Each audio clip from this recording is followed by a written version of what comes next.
Welcome to the TalentGrow Show, where you can get actionable, results-oriented insight and advice on how to take your leadership, communication, and people skills to the next level and become the kind of leader people want to follow.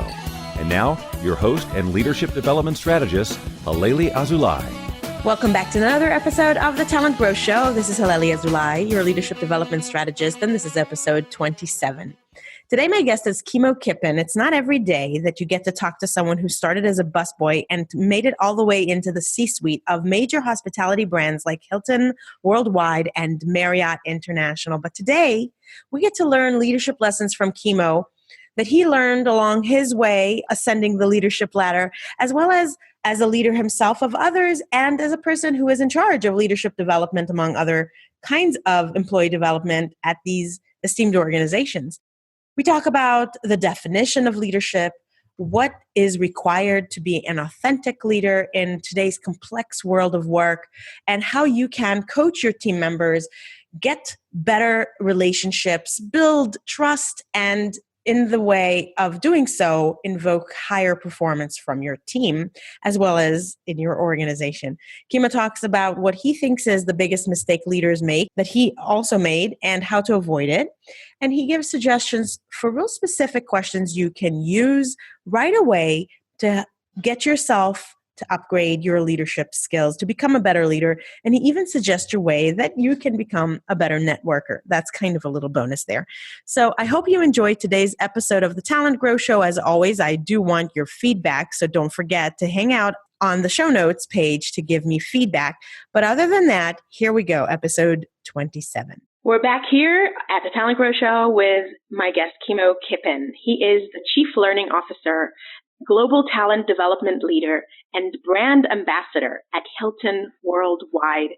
Kimo is known as Citizen of the World.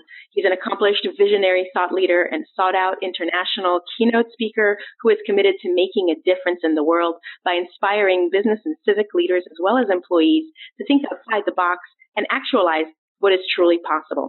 He won the 2015 Chief Learning Officer of the Year Award by CLO Chief Learning Officer Magazine for his combination of strategic vision, focus on execution, and ongoing commitment to the advancement of the industry. And before joining Hilton Worldwide, Kimo held up progressive leadership roles at Marriott International, where he was promoted to lead the Learning Center of Excellence for all Marriott International's 2,800 operated and franchised properties in 68 countries.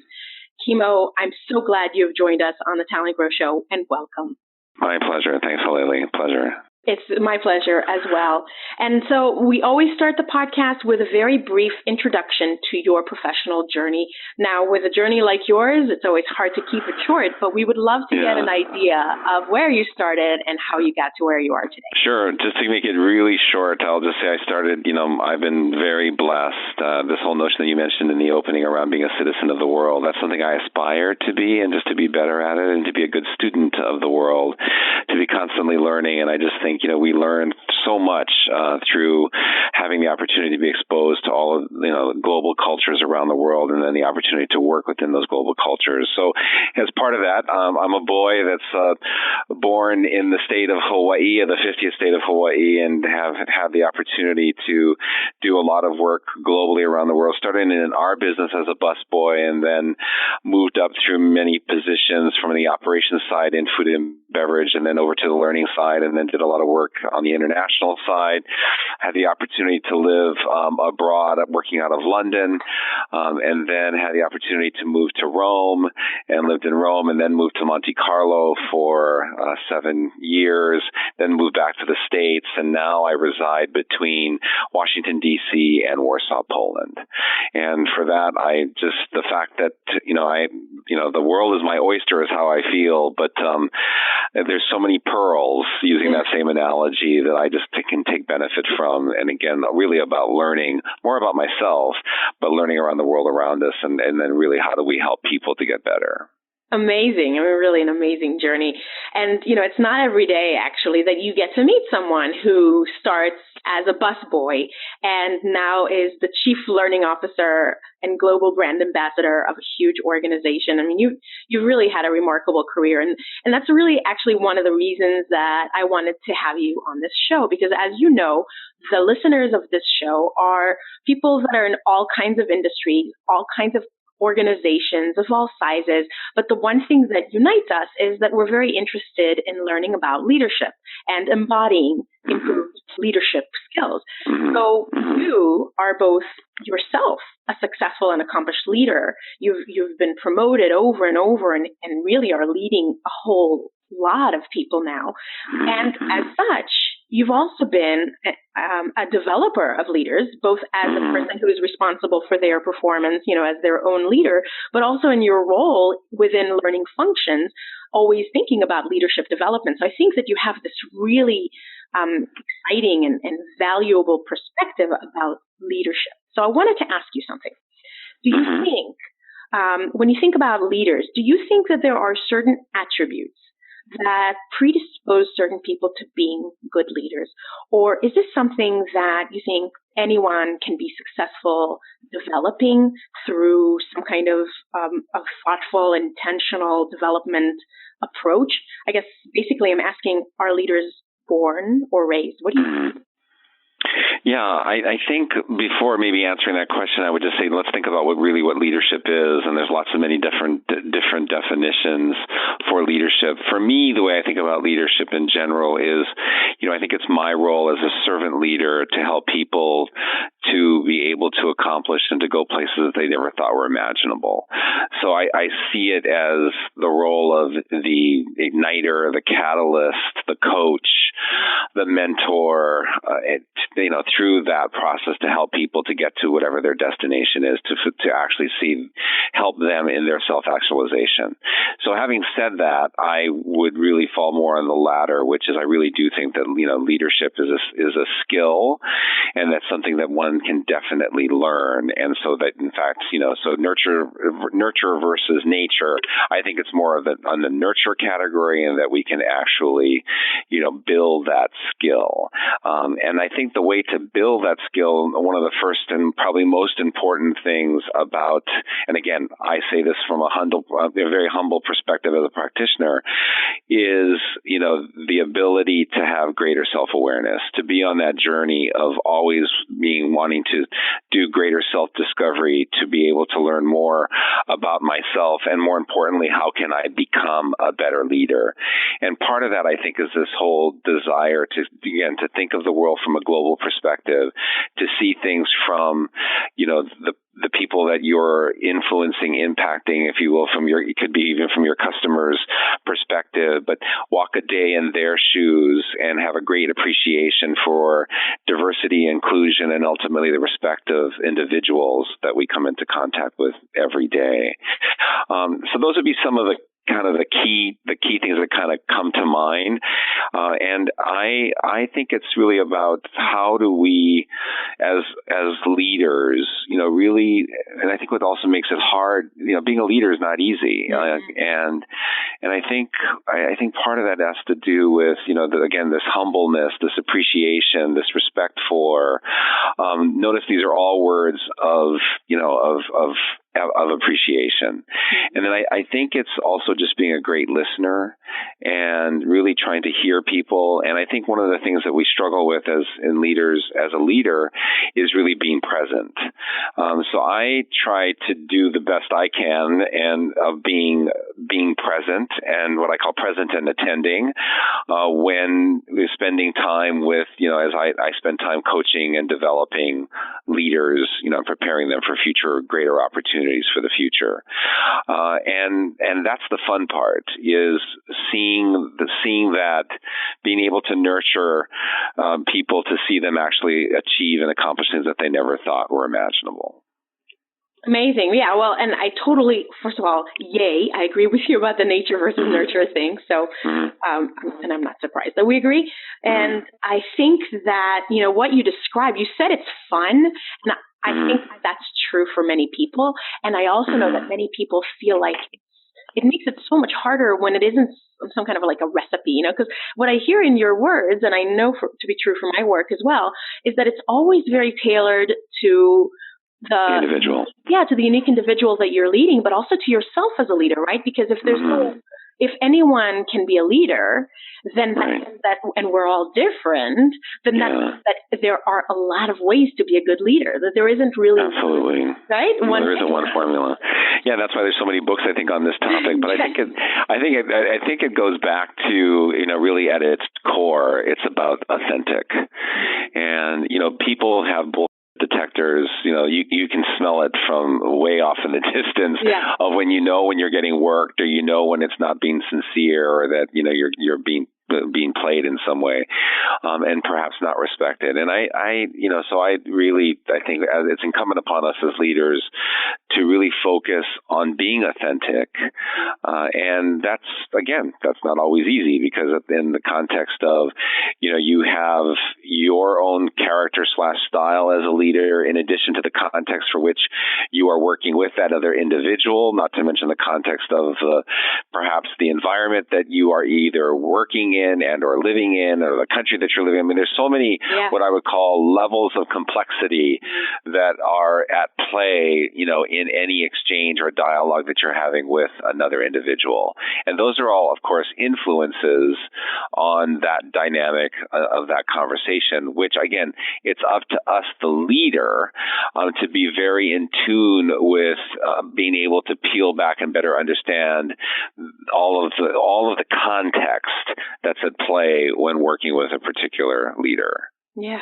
Wow. And we can, and then you can just add on to that the layers of things that you're working on, right? So if you're developing, then there's the work, right? Right. So then you're kind of not 100% authentic to your own style, because you're trying on a new way of being. So it's sort of like dance between, am I being authentic plus I'm kind of in the discomfort zone of trying to grow, or am I just fake, or am I trying to be someone I'm not? Oh my goodness. It is. So I think the thing, and again, it's not easy, is, and I think this is something I really try to encourage, and I try to do it more myself, but is how, again, in that whole notion of being authentic, being genuine, being, one present, attending in the moment, is also, and that's first you got to be there, as a leader, and then then it's about engaging with the person you're working with, and then of course that implies all of those good communication skills, good coaching skills as a mentor / leader with that particular person. That's all at play within the context, all those multiple levels of complexity that we talked about, and that's always working. Yeah. So I thank you for sharing that. And we are not perfect, right? So we make mistakes. All leaders make mistakes on our path, on our journey. Is there like a common mistake that either maybe you yourself have made, or that you've seen many other leaders make, that you figured out by now how to sidestep? Yeah, I think, again, a lot of this comes through experience. Yeah. And boy, have we had a lot of them. But I would just say it's never to assume, so what you think or what you see in front of you is what you think you see. That's just the tip of the iceberg. There's so much you just don't know. So I think if I were to say, my biggest, cautionary, what would be a mistake is making assumptions. So don't make them. And if you have, in Gestalt terms, this would be said, if you have a projection about an assumption that you have, then you can explore that, but don't just assume, anything about the people that you're working with or the situation just because you just don't know. So what's the cool thing about this is, if you do that in a way that you do that with respect and integrity, and look to discover that with the person that you're working with, it can be a very fruitful conversation just by asking a simple question like, why is that important to you? Or what is it that you really want? Or what is your goal? Or what are you trying to achieve? Notice they're all open-ended questions, but more importantly, they're giving the opportunity for them to speak, not you, for them to speak, and that you can just really do, good listening. Oh, great. That ties really well in with your previous suggestions. And I was just going to ask, like, okay, well, so what do you actually do if you're trying not to make assumptions? So I'm hearing you say that we need to be more curious rather than judging, and we need to ask more open-ended questions. Yeah, absolutely. And it's just, I'm curious about, or I would like to learn more about, those are all good lead-in questions. Or, when you said that, I wondered, what made me where I was thinking, it makes me wonder about this. And I think, again, what we're trying to do, I think, in any sort of this dyad that we're talking about, is creating a new space. Right, creating a new relationship or expanding an existing one, giving it more texture, more ground through that mutual discovery, because then you build ground. And then ultimately what all this leads to, of course, which is, the whole notion of how do we build greater trust.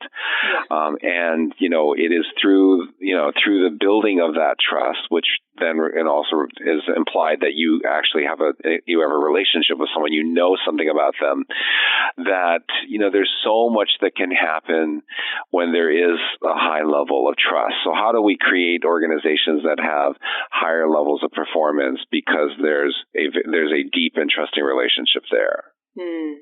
Yeah, and it's really important and hard work. So one other thing I wanted to ask you about, specific to your vantage. This is where, let me briefly mention, the reason we met is because we are both in the same field, in the same industry of talent development. And I was very fortunate to encounter you when you were just coming off of the board of directors of the chapter of our professional organization in the Metro DC area, and you you were the president of the chapter for a while, and then you moved on to chair the international organization's board of directors when I was sort of stepping into being the president of that same chapter. So I'm very fortunate that I was able to meet you there. So in our industry, this was then known as ASTD, and now it's known as BT. For talent development. But in our industry, I would say in like talent development, organization development, human resources, human capital, a lot of people bemoan what they perceive as not being invited to the table, like so that the top leaders of the organizations that are in charge of the people of the organization are sometimes not invited to conversations about strategy, about budget, about planning, and so on. And it's something that, we've all been working on. And I think people like you are just trailblazing to create opportunities to be heard and to be partnered with. And I think we've come a long way. But what is your perspective on that in terms of, this need to be influential and this concern about being left out? Yeah. So, Halelly, just to be kind of truthful, I'm not a big fan of the whole seat at the table thing. Okay. And, just the fact that if you don't have a seat at the table, that already sends a huge message that, you have to ask to have a seat at the table, that implies a whole nother message as well. So I think to kind of cut to the chase, for me, and again, it's all about earning the right to advance in a relationship. And then I think it's all really about being a great business partner. So again, the thing that's specific to our space, be it learning or be it human capital or talent management, and that's a pretty broad domain. But I think we enable the business, bottom line, and we support the business. And so I think if you're not supporting the business, you're not being a great business partner. So I try to think of myself first of how do I be a great business partner, and then my craft is talent management, or my craft is learning. But I'm still, I know our business, and I think that's important to really know your business so that you can speak the language of the business. Again, fortunate for me, started as a busboy. I understand, this from a very deep perspective, for which I feel, blessed and honored, because I have a great deal of respect and appreciation and admiration for all of those that do this on a daily basis, because in our industry, it's hard work. Yeah. And given that, I want to be, how do I help the business advance, or whatever it may be? And we're talking, this is obviously, we're a hotel, we're we're a hospitality company, but for any business or industry or for not-for-profit or government organization that you may be working with, it's how are you helping, the mission advance? Yeah. And I think so it's understanding the business, it's being literate in the business, it's having those critical business skills, it's those problem-solving skills, and then through your craft, whatever it may be, again, your domain, how are you helping the organization advance? And I think that's where we continually just need to, it's about helping it make it easier, better, faster, less resource intensive, simpler, so that people can focus on what's really important, which is the mission of their business. And so for us here at Hilton, we're hiring, almost 100,000 people a year. So when you think about that, that means, we have a lot of upward mobility opportunities to give many of our employees, which we're very proud of. And at the same time, we're looking, if we're going to hire 100,000 people a year, that means we have to receive almost 1 million resumes a year. So and we're growing at breakneck speed. We open a hotel every 1.7 days. Yeah. So you can imagine the opportunities, that abound within our company. But, hospitality in general is such a dynamic and vivacious industry. And, it's targeted really through 2050 to be one of the top leading growing industries globally in the world. So the whole notion of global tourism, ecotourism, medical tourism, as GDPs of countries around the world continue to expand and they have more discretionary dollars to spend, and I'm making specific reference in this case as an example to China, as those 1.2 million people, as their GDP continues to improve, hopefully, those people will all be traveling, many of them, of course, inbound within China, but also outbound out of China, for example, and looking at, coming to many of our gateway cities that we have around the world. And again, that requires a whole other set of skills for how do we make sure that we're sensitive to the needs of that traveler and we're able to accommodate them, if they're away from their home and what they're used to. How do we help them to feel comfortable wherever it may be, wherever they're staying globally around the world with us, because they're staying with Hilton? I think you've demonstrated really well how well you understand the business that you're in. And I think that the lesson here, again, my reason for asking is that whenever people are in a leadership position and are aspiring to move up in the organization, or even you're just trying to get a project approved or have have buy-in to an idea that you have, what's really important is, do you speak the language of the people that you're trying to convince, and do they see you as a partner? Do they see you as someone who's knowledgeable Absolutely. about challenges? And if you can make that clear, you will have the credibility that you need, and you will then be able to be more influential. So awesome. Absolutely. And I think, the other thing so let's assume then that we got that right to advance. We were able to make that first step. Then I think the next critical piece is performing, so that, then the proof's in the pudding, and you have to do well, and you have to deliver, and you have to execute, and you have to, your word becomes your bond, and, you're being evaluated, and there's some truth to it. It sounds a little brutal, but, you're only as good as your last performance. There's some truth in that, right? Yeah. That people are assessing you, basically in every opportunity there is, and being able to see how really you are performing in that particular case or in that particular project. Yeah, you can't just the other thing I would say with this is, so that's part of me. That's the assessing side. There's also the appreciation for how we can also be great coaches. So that's the other part of leadership for me. So I think it's being able to assess and to see really, what is the performance. And then I think it's also that opportunity to coach, nurture, develop, grow to get to that level of better performance. Yeah.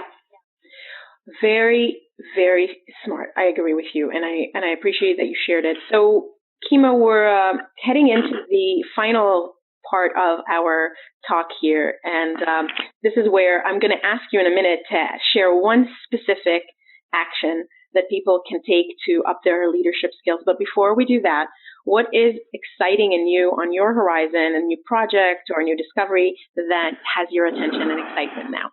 Yeah, I think and this is really coming from our guest perspective. And so again, we're all focused, on our customers. And I'm just thrilled to say, we have about 49 million Hilton Honors members. So all the listeners that are out there, for those that, are our Hilton customers, thank you for your business. We truly appreciate that. I truly appreciate it.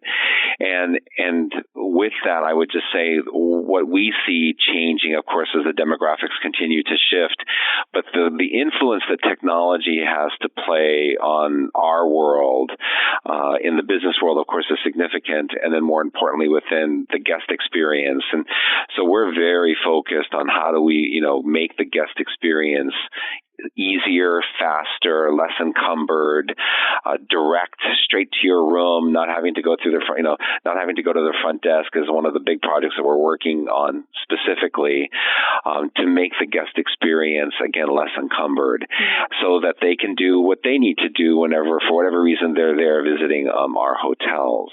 So I am, continue to be intrigued, and where we're trying to really spend a lot of time innovating, particularly in the learning space, is on that technology front of how we can use particularly Androids and, iPhones, Apple devices to, really how we deliver learning in that way in bite-sized pieces. And I think that's really shifting and changing. And I think there's no better time to be particularly in the learning space than right now, just because it's so dynamic, and what's happening in technology is really changing the table stakes for how people learn and how people access content and how content is created. So you just look at YouTube as just one small example. You can go to YouTube for just about, I wonder how to do something. Yes. You can get yesterday all of that I shared with a friend how to peel a pomelo fruit. Yeah, exactly. But it's all there, and it's all done rather nicely of all this user-generated content, which is just, fabulous. So again, and technology is to enable us, in this case, to be better learners and to perform better in our jobs.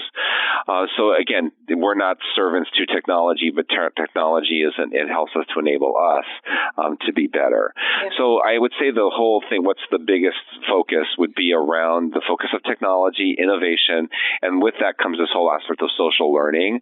And, you've heard the proverbial 70-20-10, but it's really through that on-the-job experience that's attached and how we attach social learning opportunities to that, which I think makes it, again, very dynamic and a great time to be in the learning space. Awesome. And I'll link in the show notes to some resources about that in case some people are not familiar with the 70-20-10. We're going to not get into that here, but it is in the first chapter of my book. I've written about it, so I'll definitely link to it to make it clear. So, all right, Kimo, well, we're almost out of time. What's one specific action that listeners can take today or this week that will upgrade their leadership skills? Yeah, I thank you for asking. I think, we kind of touched on it before is this, how do I show up authentically? How do I show up authentically would be my short answer. And what that requires in advance, and again, I'm a student of this, is, greater self-awareness. And, what we continually know about leadership are those leaders that have a better understanding of themselves, for whatever tools that you decide to help you to get there, as long as they're healthy, will, I think, allow you to excel in the future because you have a clear awareness around what you're good at and where you can need help and how others can help you and how you can help others. Great. So can you drill it down to maybe one kind of an example of how you would coach a leader to do this? Like what would be a way to get better self-awareness? Yeah, so I think there's lots of, ask for feedback is the simplest one. Okay. Spending time, so anytime you finish so these are the things I try to think about, so ask, and I do this with our team, but it's, so when you're working on a project, for example, and you think about that whole project in its totality, here's some simple questions. So, what about that project, did did you really enjoy? Did you love? And what did you felt that you excelled at in doing that project? That's question one. Question two would be, what were challenges that you had about that project? How did you solve those challenges? Question three would be both with what you just loved and enjoyed and were passionate and motivated to do. And then the second question, linking it to the challenges and how you solved it. What did you learn about the business? This is question 3A. And then question 3B would be, what did you learn about yourself? And I think if you kind of use that as a rhythm to, about any experience, and you can relate that to any experience, then I think, notice the 3B was the real important question is like, so what did you learn about yourself? And yet you got to ask that question and then ask for feedback based on, well, that's your perception of yourself, but what was the perception that others had of you in that role doing that? Fabulous. Perfect. Thank you. That is exactly what I wanted. So actionable and so clear. And I'm definitely going to include those questions in the show notes as well so that people can take them forward. Kimo, I so appreciate that you took the time from your globetrotting daily life to spend some time sharing your knowledge. My pleasure. Thank you. How can people learn more about you and stay in touch? Yeah, so I think we've all the proverbial LinkedIn. Happy to have people connect. My coaching on the LinkedIn piece is, rather than saying I'd like to connect with you, is reach out, make a statement that makes what's the value in connecting with you. Obviously, we all get lots of these requests, but people want to know what's the connection. And so I would just ask, people are happy to connect with people on LinkedIn, but make reference if they would to, they were listening to a podcast that Halelly had done and they found it a bit provocative and therefore they would like to connect. And that creates, again, a link to build a relationship. Amen. I believe that will take everybody's networking to the next level if they did that. Okay, great. Kimo, it's been a pleasure. Thank you. Thank you for being on the TalentGrow Show. Everyone listening, I hope you go take that suggestion that Kimo made, and let's make today great. Thanks again. Thank you. Lots of aloha. Thanks. Aloha. So, as you can hear, asking the right questions in the right way from the right people and of yourself can help you upgrade your own leadership. So I hope that you'll take to heart Kimo's suggestion and go ask some really important questions as you ascend your own leadership ladder and emulate the kind of success that Kimo has experienced. I hope that you enjoyed today's episode and that you'll check out the show notes at talentgrow.com/podcast/episode 27, as well as download our free tool that will help you not only recognize what are the 10 common mistakes leaders make, but also learn how to avoid them. It's been really popular. Lots of people have been downloading it, so I hope that you have grabbed your copy. It is free. So go get that and leave me feedback. Leave me a review on iTunes. Let me know what you'd like to hear about or whom you'd like to have me interview next. And as always, make today great.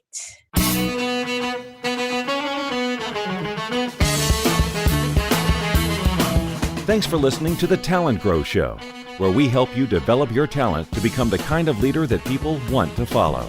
For more information, visit talentgrow.com.